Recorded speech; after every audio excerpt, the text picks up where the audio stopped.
नमो तस्सा भगवतो अरहतो। भंते जी, आपका बहुत बहुत धन्यवाद। संक्षिप्त में आपने सारी एपिसोड की जानकारी देने के लिए। अब मैं अपने कई दर्शकों के आग्रह पर आपसे निवेदन करता हूँ कि आप हमारे दर्शकों के गृहस्थ जीवन में सुख और समृद्धि हेतु परित्राण का पाठ करें, जिससे कि हम सबका कल्याण हो। नमो तस्स भगवतो अरहतो सम्मा सम्बुद्धस्स।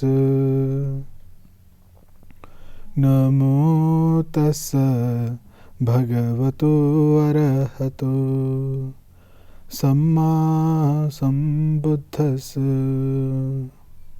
नमो तस्स भगवतो अरहतो सम्मा सम्बुद्धस्स।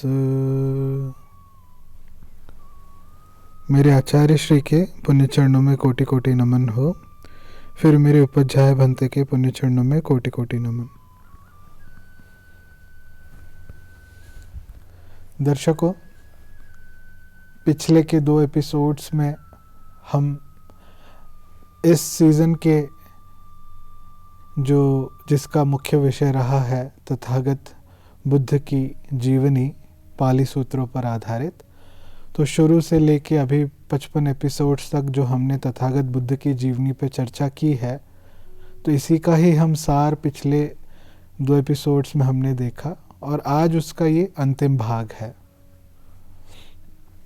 तो कल के एपिसोड में हमने देखा था कि तथागत बुद्ध के महापरिनिर्वाण के बाद उनकी हड्डियों को 8 भागों में बांटा गया, जिन पर अलग अलग स्तूप बनवाए गए, और जो हड्डियां तथागत की जिस लोटे में रखी गई थी वो लोटा ब्राह्मण द्रोण ले जाता है, वे भी उस पे स्तूप बनवाता है, उसके लिए स्तूप बनवाता है।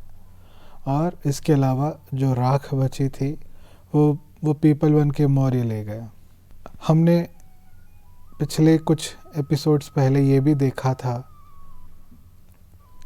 कि किस प्रकार तथागत बुद्ध के बाद प्रथम संगीति का आयोजन होता है। तो ये जो प्रथम संगीति का आयोजन होता है और तथागत के महापरिनिर्वाण के बीच की ये जो एक इसमें घटना होती है।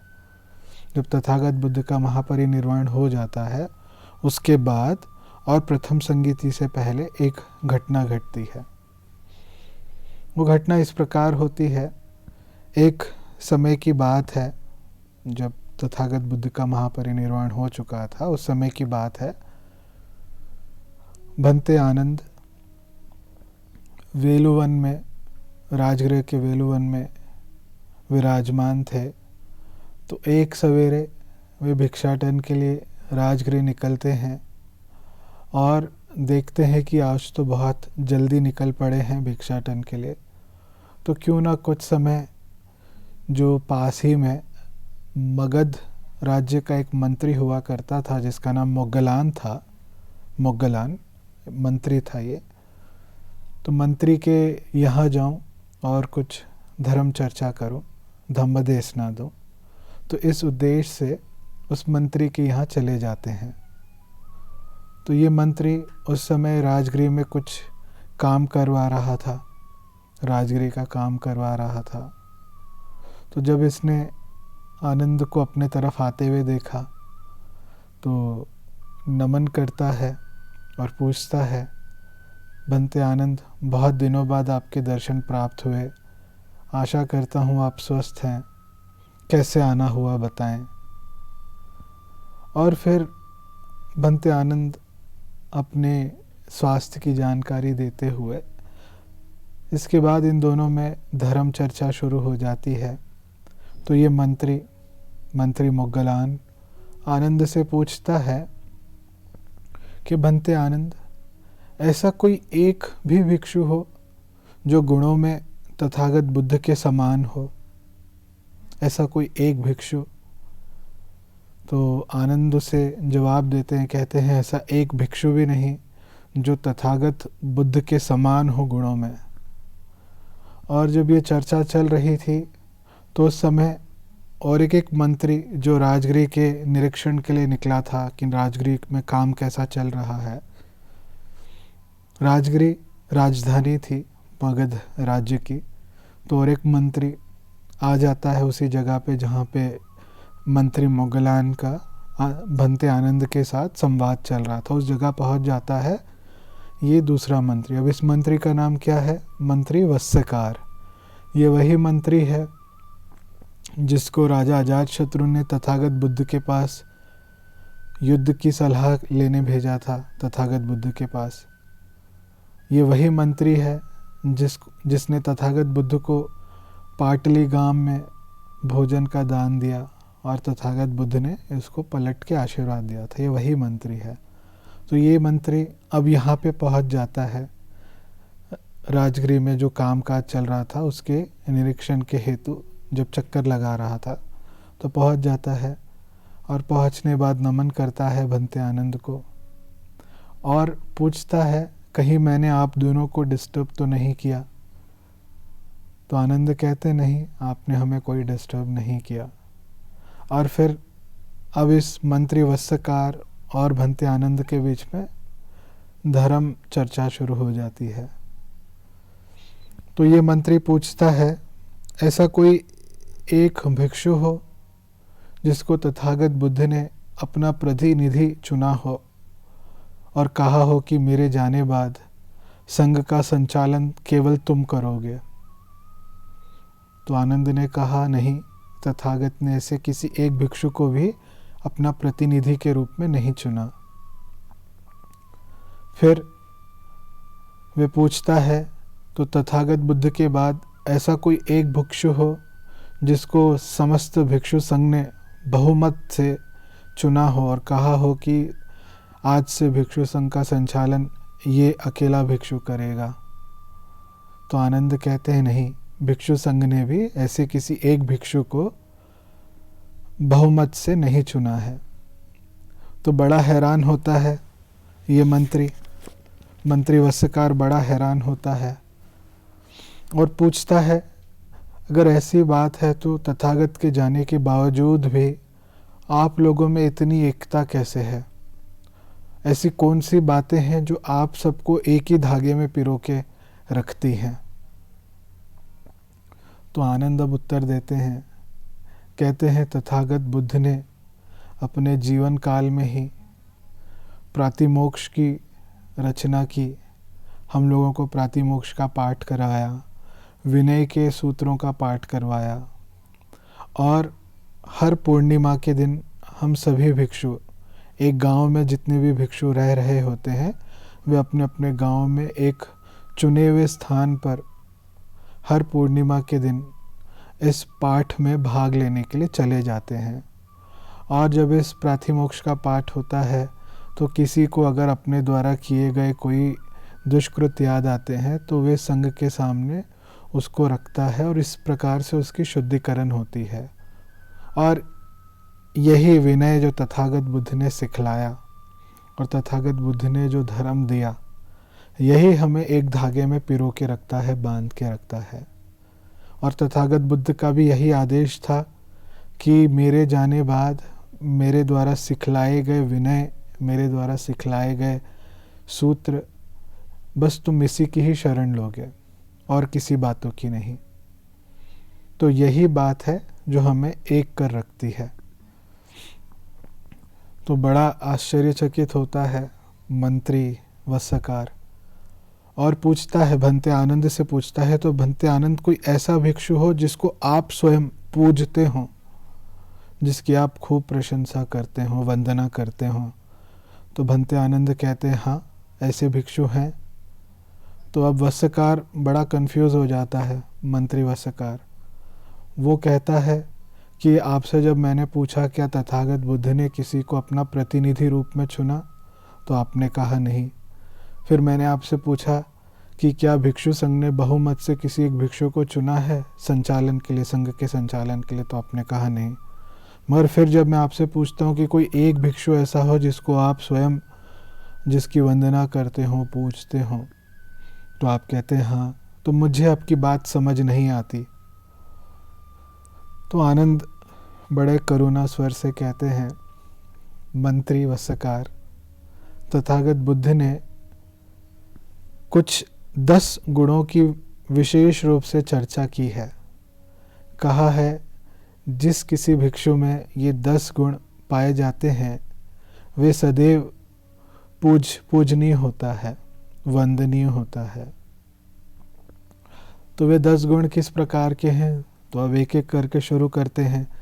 कहते हैं कि कोई ऐसा भिक्षु हो जो शील सदाचार का जीवन परिपूर्ण रूप से पालन करता हो, जानबूझकर कोई छोटे से छोटा शील नहीं तोड़ता हो, विनय का नियम नहीं तोड़ता हो, किसी विनय के नियम का उल्लंघन नहीं करता हो, परिपूर्ण रूप से पालन करता हो, ऐसा व्यक्ति पूजनीय होता है, वंदनीय होता है। फिर दूसरा गुण गिना के कहते हैं कि एक भिक्षु इसके अलावा जो तथागत बुद्ध द्वारा सिखलाई गई शिक्षा है उसको अच्छे से समझता है, उसको अच्छे से अपने जीवन में ग्रहण करता है और उसको भली प्रकार से कंठस्थ करता है, तो इस गुण हेतु भी वे वंदनीय होता है, पूजनीय होता है। फिर कहते हैं इस भिक्षु में और एक गुण पाया जाता है, जैसे कि उसे जिस प्रकार का भी चीवर दान मिल जाए उससे वह संतुष्ट होता है, उसे जिस प्रकार का भी भोजन दान दे दिया जाए उससे संतुष्ट रहता है, उसे जहाँ कहीं भी रहने की ठहरने की अवसर प्राप्त हो उसमें वो संतुष्ट हो जाता है। उसको किसी प्रकार की औषधि की ज़रूरत हो, अगर ना भी मिले उसमें भी संतुष्ट रहता है। तो इतना संतुष्ट चित्त वाला जो गुणी भिक्षु है वो भी वंदनीय होता है, पूजनीय होता है। फिर चौथा गुण गिनाते हुए कहते हैं, ऐसा भिक्षु जिसमें 4 समाधियों में पारंगत हो, जब चाहे जिस समाधि में वे विहार करना चाहे विहार कर सकता है, ऐसा भिक्षु भी तथागत बुद्ध द्वारा काफ़ी प्रशंसित था, प्रेरित, और ऐसा भिक्षु प्रेरणा जगाता है, ये वंदनीय होता है, पूजनीय होता है। इसके अलावा इस भिक्षु में और एक प्रकार का गुण भी प्राप्त होता है, तभी भी वह वंदनीय होता है, पूजनीय होता है। कौन सा गुण? उसमें नाना प्रकार की रिद्धि शक्तियाँ होती हैं, सिद्धि शक्तियाँ होती हैं, तो इस गुण हेतु भी वे पूजनीय होता है, वंदनीय होता है। फिर कहते हैं किसी गुण में, किसी भिक्षु में दिव्य स्रोत का भी गुण पाया जाता है, जिससे वे सुन सकता है नज़दीक की बातें या बहुत दूर की बातें, या किसी और लोक में कोई संवाद कर रहा है उससे वे सुन सकता है। तो इस गुण हेतु भी वे वंदनीय होता है, पूजनीय होता है। और एक गुण गिनाते हुए कहते हैं, इस भिक्षु में क्षमता होती है किसी और व्यक्ति के चित्त को पढ़ने की, कि किसी के मन में क्या चल रहा है। तो इसमें ये शक्ति होती है, ये रिद्धि होती है कि वे दूसरे के मन को पढ़ने की क्षमता रखता है। इसी कारण हेतु भी वे वंदनीय होता है, पूजनीय होता है। और फिर अगला गुण गिनाते हुए कहते हैं, इस प्रकार के भिक्षु में अपने कहीं अनंत पूर्व जन्मों को याद करने की क्षमता होती है, कि अमुक अमुक जन्म में अमुक अमुक नाम से पैदा हुआ था, अमुक अमुक जगह पैदा हुआ था, अमुक परिस्थितियों में पैदा हुआ था। तो उसमें इतनी क्षमता होती है कि वे अपने पूर्व जन्मों को याद कर सकता है, इसीलिए वे वंदनीय होता है, पूजनीय होता है। और फिर अगला गुण बतलाते हुए कहते हैं, इस भिक्षु में खुद के ही पूर्व जन्मों को नहीं, किसी और के पूर्व जन्मों को भी याद करने की, देखने की शक्ति होती है, और देखता है कि अमुक अमुक व्यक्ति का पूर्व जन्म इस योनि में हुआ था, और इस प्रकार का कर्म करने हेतु उसका उस योनि में जन्म हुआ था। तो ये भी एक शक्ति होती है, ये भी गुण होता है, जिस कारण वे वंदनीय होता है, पूजनीय होता है। और इन सभी गुणों में सर्वश्रेष्ठ उसमें गुण होता है कि वे अपने आश्रमों का क्षय कर लेता है, क्षय करके अरहंत बन जाता है। क्योंकि वे अरहंत बन जाता है इसीलिए वे वंदनीय होता है, पूजनीय होता है। तो ये 10 गुण जिस भिक्षु में मिलते हैं वे सदैव वंदनीय होता है, पूजनीय होता है। तो जिस किसी भिक्षु में ये गुण होंगे, मंत्री वस्त्रकार, मैं उनकी वंदना करता हूँ, मैं उनकी पूजा करता हूँ, इस प्रकार से कहते हुए आनंद अपना जवाब देते हैं। तो मंत्री वस्त्रकार, उनके बगल में ही जो दूसरे मंत्री खड़े थे, मंत्री मोगलान, उससे बहुत प्रशंसा करते हैं इन 10 गुणों की, और प्रशंसा करके कहते हैं बिल्कुल अगर इस प्रकार का गुण, अगर एक भी गुण किसी व्यक्ति में हो तो वे ज़रूर वंदनीय है, पूजनीय है। और किसी भिक्षु में अगर 10 गुण हो तो जाहिर सी बात है वो बहुत मर्यादा के लिए, श्रद्धा के लिए पात्र है। और फिर यहाँ पे मंत्री वस्त्रकार आनंद को नमन करके अपने काम के लिए निकल जाता है, और मोगलान, मंत्री मोगलान वहीं खड़ा रहता है। तो वे आनंद से दोबारा पूछता है, बनते आनंद, आपसे जो मैंने प्रश्न पूछा था, मैंने आपसे पूछा था कि कोई ऐसा भिक्षु जो गुणों में क्या बुद्ध के समान हो, कोई ऐसा एक भी भिक्षु, आपने उसका जवाब नहीं दिया। तो आनंद कहते हैं मैंने जवाब तो दे दिया, मैंने कहा ऐसा कोई भी भिक्षु नहीं, एक भिक्षु नहीं जो तथागत बुद्ध के समान हो गुणों में। तथागत बुद्ध ने निर्वाण के मार्ग का खोज किया, हम तो सिर्फ उसका अनुसरण कर रहे हैं। जो बातें तथागत बुद्ध ने हमें सिखलाई, हम केवल उसका अनुसरण कर रहे हैं। इसीलिए कोई एक भिक्षु भी नहीं जो तथागत बुद्ध के समान हो गुणों में। हालांकि अरहंत हो या बुद्ध हो, दोनों मोक्ष पुरुष ही होते हैं, दोनों के पुनर्जन्म क्षय हो जाते हैं, फिर भी बुद्ध और अरहंत में उनके गुणों को लेके असमानता होती है। तो दर्शकों, मैंने ये आखिरी कहानी, इस सीज़न की आखिरी कहानी आपके सामने इसीलिए रखी क्योंकि आपको इस कहानी से 2 मुख्य बातें सीखनी हैं। एक बात तो हमें ये पता चलता है कि तथागत बुद्ध के महापरिनिर्वाण के बाद भिक्षु संघ किस प्रकार से रहता था, एकत्रित होकर शांति से रहता था। और दूसरी बात, वो एकत्रित रहने का कारण तो बतलाया आनंद ने कि हम तथागत बुद्ध द्वारा सिखलाए गए विनय और धम्म का अनुसरण करते हैं, सेवन करते हैं और उसी की ही शरण लिए हैं। इसीलिए हम भिक्षु संघ में एकता है। तो दर्शकों, बस इतना ही। मैं आशा करता हूँ हमारा ये धम्मदीप कार्यक्रम आपको बहुत पसंद आया होगा और आपके जीवन में तथागत बुद्ध की जीवनी सुनते सुनते शांति आ रही होगी, ऐसी मैं आशा करता हूँ। आपका भला हो, मंगल हो, कल्याण हो, सुखी हो। दर्शकों, अभी हम पाली सूत्रों का परित्राण करने जा रहे हैं। जो लोग परित्राण का अर्थ नहीं समझते, मैं उन्हें बताऊंगा। तथागत बुद्ध ने अपने जीवन में जितने भी सूत्र दिए, उपदेश दिए, एक एक शब्द उसमें करुणा भरा है, मैत्री भरा है, जन कल्याण हेतु एक एक शब्द कहा गया है। उसमें से अगर हम एक भी सूत्र का नियमित तौर पे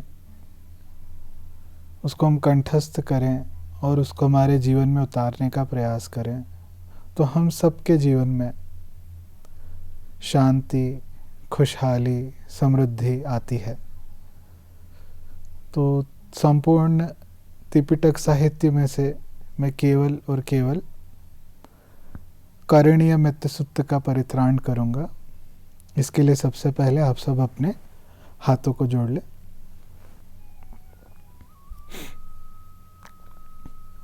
नमो तस् भगवतो अरहतो सम्मा संबुद्धस्। नमो तस् भगवतो अरहतो सम्मा सम्बुद्धस्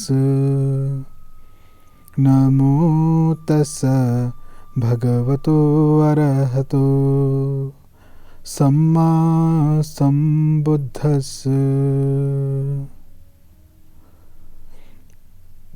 इति पिसो भगवा अरहं सम्मा सम्बुद्धो विद्याचरण संपन्नो सुगतो लोकविदु अनुत्तरो पुरिसधम्म सारथि सथा देव मनुषानं बुद्धो भगवाति स्वाख्यातो भगवता धम्मो संदिट्ठिको अकालिको एहि पस्सिको उपनयिको पच्यतं वेदितव्यो विन्योहीति सुपटिपन्नो भगवतो सावक संघो उजुपटिपन्नो भगवतो सावक संघो न्यायपटिपन्नो भगवतो सावक संघो सामीचिपटिपन्नो भगवतो सावक संघो यदिदं चत्वारि पुरुषयुगानि अट्ठपुरुषपुद्गला एष भगवतो सावक संघो आहुणेयो पाहुणेयो दक्षिणेयो अंजलिकरणीयो अनुत्तरं पुण्यक्षेतं लोकसाति।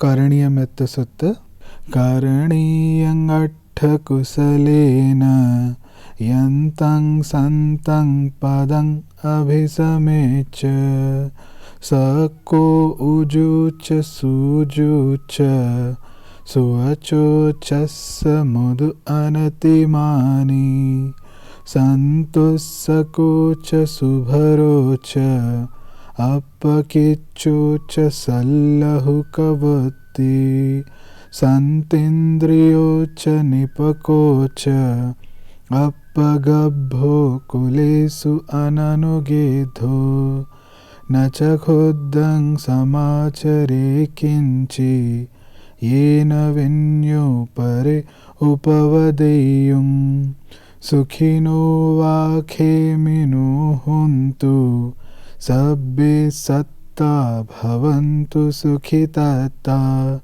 ये केचिपाणभूतथि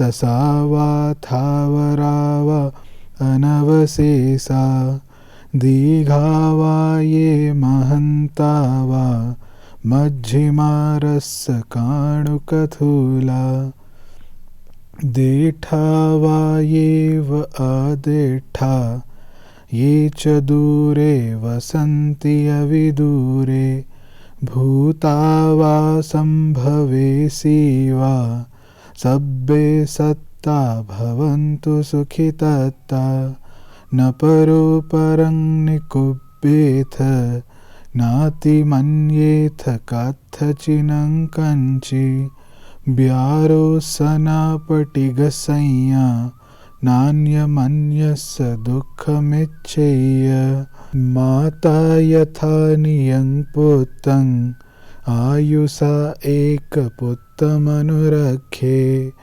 एवंपि सर्वभूतेषु मानसं भावै अपरिमाणम्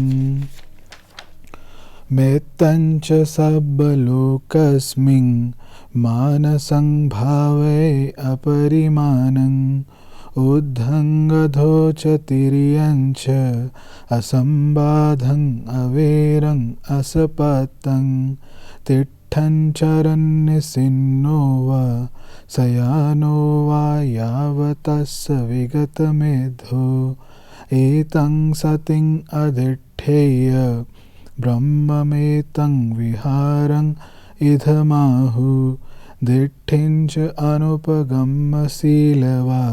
दर्शनेन सम्पन्नो कामेषु विनय्यगेधं नहि जातु गभ्यसय्यं पुनरेतीति।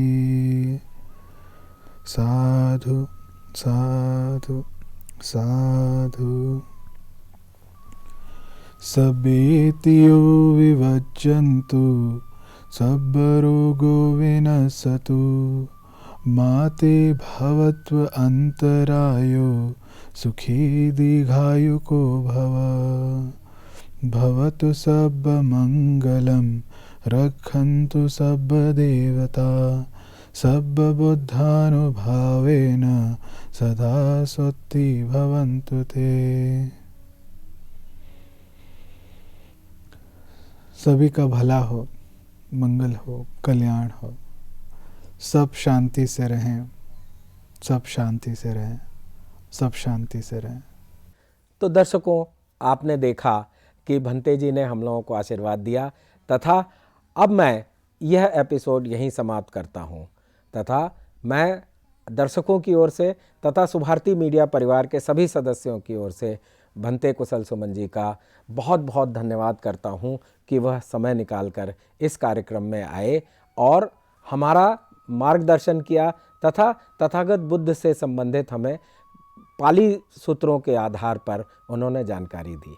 अब आज का एपिसोड ख़त्म करने के पहले हम यह चर्चा करेंगे कि आगे की योजनाएं क्या हैं। दर्शकों, कल इसी कार्यक्रम में हमारे कई माननीय अतिथि स्टूडियो में उपस्थित होंगे और इस प्रोग्राम से संबंधित आगे की योजनाओं पर चर्चा करेंगे। इस तरह से कल का एपिसोड बहुत ही खास होगा, तो आप देखना ना भूलिएगा। हम इसी समय आपके सामने फिर उपस्थित होंगे। नमो बुद्धाय। चलते चलते मैं आपसे निवेदन करूंगा कि इस एपिसोड के आखिर में, या हम कहें तो इस सीज़न के आखिरी एपिसोड में, आप अपना आशीर्वाद ज़रूर दें और फिर हम अपना एपिसोड समाप्त करेंगे। खूब भला हो आप सभी लोगों का। सभी मेरे प्रिय दर्शकों, आप सभी का खूब मंगल हो, भला हो। खास करके आरपी सिंह जी, आपका बहुत बहुत मंगल हो, कल्याण हो। और मीडिया हाउस में जितने भी अदृश्य रूप से जिन्होंने मेरी सहायता की है, जो आप लोगों के सामने प्रकट नहीं है इस कैमरा पे, उन सभी का भी मैं बहुत बहुत आभार प्रकट करता हूँ और उनके प्रति अपनी खूब मैत्री की तरंगों से उन्हें आशीर्वाद देता हूँ।